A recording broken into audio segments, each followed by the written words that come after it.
Obchodní akademie je škola s více než 100letou tradicí. Nabízí možnost studia na oborech Ekonomické lyceum a Obchodní akademie. Čím se od sebe tyto obory liší? Obor Ekonomické lyceum spojuje typ gymnaziálního a odborného studia. Od 3. ročníku se žáci specializují na oblast společenskovědní nebo ekonomickou.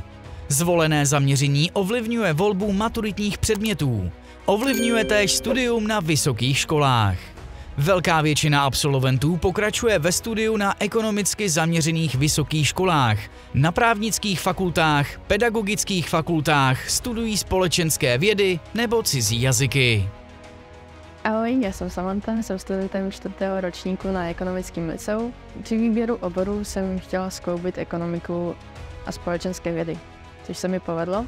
Pro nás, pro studenty, je i celá řada aktivit, jako jsou poznávací zájezdy, kulturní akce, divadla, kina, nebo i adaptační kurzy, sportovní kurzy i lyžáky.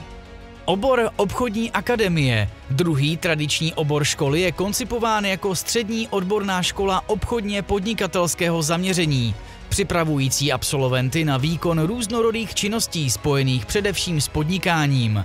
Připravuje též absolventy na vysokoškolské studium, zejména na ekonomických fakultách.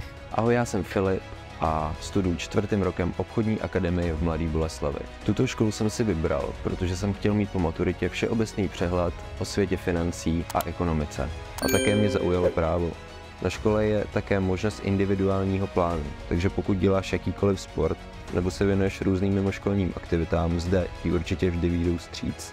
Na praxích také najdeš příležitosti k tomu, aby si se rozšířil obzory a získal nové zkušenosti. Velká pozornost v obou oborech je věnována informačním technologiím. Kromě předmětu informační a komunikační technologie je práce s počítači zařazena do celé řady předmětů. Škola disponuje učebnou virtuální reality včetně 3D tisku. Důraz je kladen na propojení teoretické výuky s praxí. Úspěšnost absolventů obou oborů u maturitní zkoušky je téměř 100%. Absolventi jsou úspěšní u přijímacích zkoušek na vysoké školy, též při studiu na vysokých školách, v praxi i ve vlastních podnikatelských aktivitách. Mnozí úspěšní absolventi zastávají významné manažerské pozice v nadnárodních společnostech a v řadě tuzemských firem. Škola vytváří optimální podmínky pro vzdělávání žáků, kteří se věnují sportu a jiným aktivitám. Pro žáky školy jsou organizovány zahraniční zájezdy do Anglie, Francie, Itálie. Za předpokladu schválení projektu Erasmus+, též výměnné pobyty. Ve škole je zajištěn bezbariérový přístup a pohyb po škole. Máme zkušenosti s výukou vozíčkářů, též s výukou žáků, kteří potřebují pomoc asistenta pedagoga.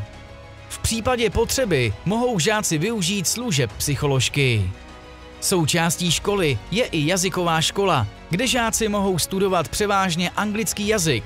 Mohou též skládat státní zkoušku z anglického jazyka, která u maturitní zkoušky nahrazuje profilovou část této zkoušky. Jsem rád, že jsem se rozhodl pro obchodku. Tahle škola mi dala přesně to, co jsem hledal.